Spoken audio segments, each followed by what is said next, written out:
आप मानिए या ना मानिए, करनी सेना ने योगी आदित्यनाथ को बड़ा बुरी तरह से फंसा दिया है। फंसा इस कदर दिया है कि अब उनके अपने साथ के लोग ही एक एक करके साथ छोड़कर जा रहे हैं। दरअसल इन सब के बीच एक नेता जो इतने दिनों से शांत बैठे हुए थे, वो जाग गए और तकरीबन पिछले एक महीने में भारतीय जनता पार्टी और खासकर योगी आदित्यनाथ को जबरदस्त डेंट पहुंचाया है। नाम है शिवपाल सिंह यादव। शिवपाल सिंह यादव इन दिनों पूर्वांचल के दौरे पर है।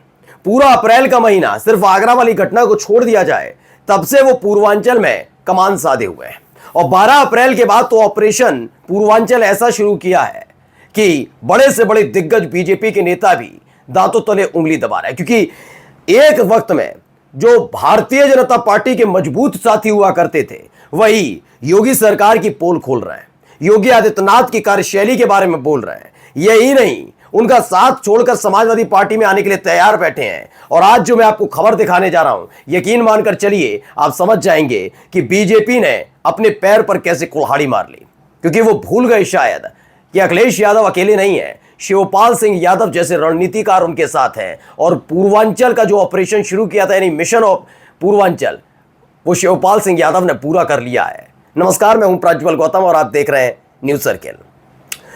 मैं आपको पहले बता दूं, समाजवादी पार्टी की एक व्यवस्था है पार्टी के अंदर संगठन को लेकर यह है कि जब तक नेताजी यानी मुलायम सिंह यादव रहे, राष्ट्रीय अध्यक्ष थे, संरक्षक रहे, तब तक यह था कि वही सब कुछ पार्टी में देखा करते थे। फिर अखिलेश यादव आए, उन्होंने राष्ट्रीय अध्यक्ष बने, तब भी यही व्यवस्था रही। बस व्यवस्था में थोड़ा अंतर यह हो गया कि राष्ट्रीय अध्यक्ष बदले, वरना आपको मैं बता दूं, एक व्यवस्था यह है कि उत्तर प्रदेश 2 भागों में बांट रखा है समाजवादी पार्टी ने।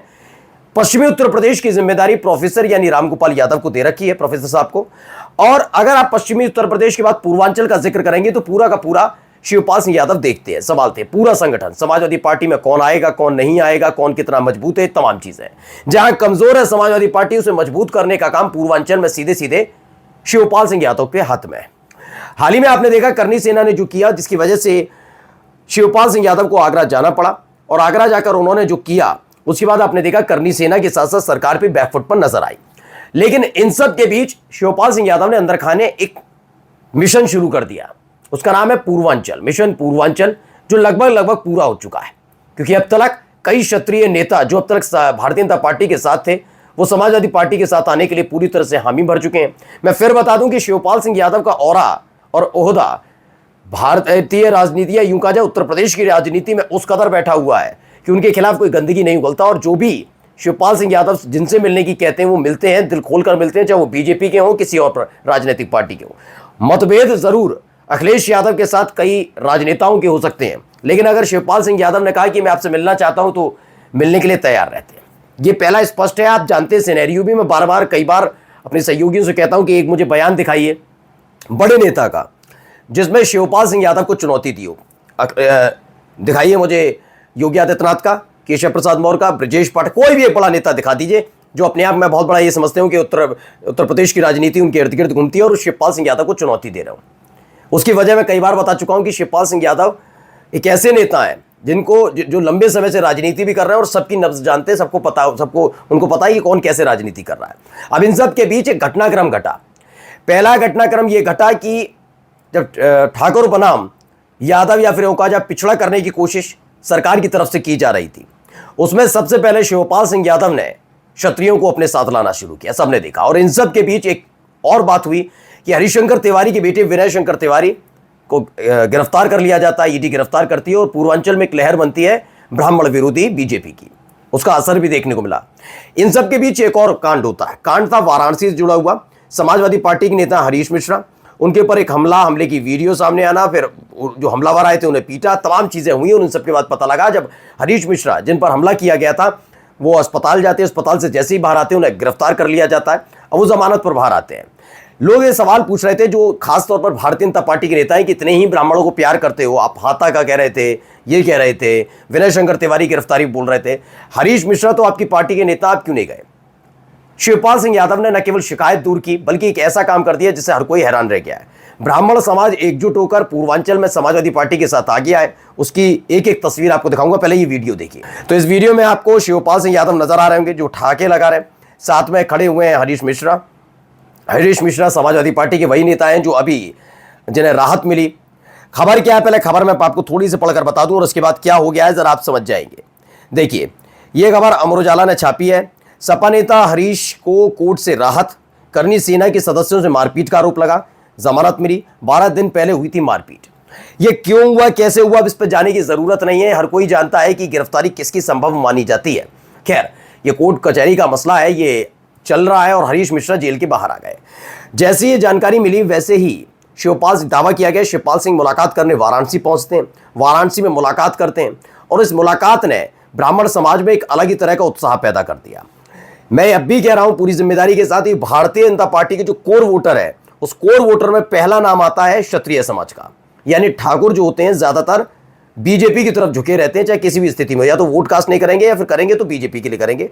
लेकिन यह समीकरण शिवपाल सिंह यादव ने बदल दिया, क्योंकि ऐसा नहीं है कि हमेशा वो बीजेपी के साथ ही रहे। ठाकुर समाज से ताल्लुक रखने वाले कई ऐसे बड़े नेता हैं जिनके पीछे लाखों की तादाद में ठाकुर चलते हैं, क्षत्रिय समाज चलता है।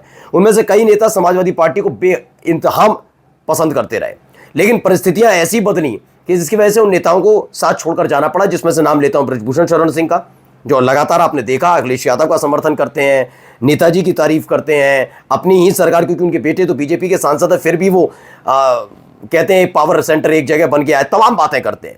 ऐसे ही एक राजा भैया है, राजा भैया भी एक वक्त में समाजवादी पार्टी के साथ रहे। हो सकता है कोई टसल उनकी अखिलेश यादव के साथ चल रही है, लेकिन शिवपाल सिंह यादव से उनका कोई ऐसा मतभेद नहीं है और शिवपाल सिंह यादव के बहुत सम्मान भी करते हैं। तो कुल मिलाकर क्षत्रिय समाज साथ है। बात यह आ रही थी कि ब्राह्मण समाज को कैसे लेकर किया जाए, क्योंकि ब्राह्मण समाज के लिए कहा जाता है कि मायावती की जब 2007 में पूर्ण बहुमत की सरकार बनी थी तो दलितों के साथ आकर ब्राह्मणों ने जब वोट कास्ट किया बीएसपी के लिए, तभी उनकी पूर्ण बहुमत की सरकार बन पाई। यही समाजवादी पार्टी के लिए कहा जाता है। जब 2012 में समाजवादी पार्टी की सरकार बनी तो सिर्फ पिछड़ों की वजह से नहीं बनी, बल्कि ब्राह्मण समाज ने भारी तादाद में सपा के लिए वोट कास्ट किया, तब बनी थी। और यही बीजेपी के लिए 2017 में कहा जाता है। लेकिन पिछले कुछ दिनों से ब्राह्मण समाज नाराज चल रहा है, और यह नाराजगी इसलिए है क्योंकि बार बार जो आरोप लगता है उसकी तस्वीर अब ब्राह्मणों ने भी साफ कर दी है। कहा जाता है कि क्षत्रिय समाज के लिए बहुत कुछ होता है, अगर कोई वो कुछ गलत करते हैं तो उन पर कार्रवाई उतनी सख्त नहीं होती, लेकिन ब्राह्मण समाज से जुड़ा हुआ या पिछड़ी समाज से जुड़ा हुआ कोई लड़का होता है तो उसके खिलाफ कार्रवाई होती है। वो सारी चीजें ब्राह्मण समाज समझने लगा है। हरिशंकर तिवारी के बेटे की गिरफ्तारी से लेकर हरीश मिश्रा पर हुए हमले के बाद उनकी गिरफ्तारी को लेकर लोगों में नाराजगी है। ऐसे में शिवपाल सिंह यादव का वाराणसी पहुंचना, वाराणसी कौन सी जगह है? वाराणसी है नरेंद्र मोदी साहब का संसदीय क्षेत्र। तीसरी बार सांसद बने, बस वो तीसरी बार बड़े मुश्किल से बन पाए क्योंकि चाचा भतीजे साथ आ गए थे। शिवपाल सिंह यादव का प्लान था, अगर आप कांग्रेस के साथ गठबंधन कर रहे हैं तो एक रोड शो डिंपल यादव का और प्रियंका गांधी का होना चाहिए। और जब दोनों ने एक साथ मिलकर वहां पर रोड शो किया तो आपको याद होगा अजय राय जो कांग्रेस के प्रत्याशी रहे वाराणसी में, उनसे भी ट्रेल करने लग गए थे नरेंद्र मोदी साहब। हारते हारते चुनाव बचे थे और जीते भी तो लाख सवा लाख वोटों से जीते। उससे कहीं ज्यादा अखिलेश यादव ने वोट मिले और उससे कहीं ज्यादा राहुल गांधी को वोट मिल गए थे। यानी प्रधानमंत्री की वो जीत भी, क्योंकि कहा जाता है ना बहुत अलौकिक हैं, बहुत ज्यादा लोकप्रिय हैं, तो वो लोकप्रियता शिवपाल सिंह यादव के इस दाव के सामने चल नहीं पाई। कुछ ऐसा ही एक चक्रव्यूह खड़ा कर दिया है। खबर यह है कि पूर्वांचल के तकरीबन 80% यानी 80% ब्राह्मण अब समाजवादी पार्टी के साथ खड़े हैं और ये भारतीय जनता पार्टी के लिए और खासकर योगी सरकार के लिए खतरे की घंटी से कम नहीं है। नमस्कार।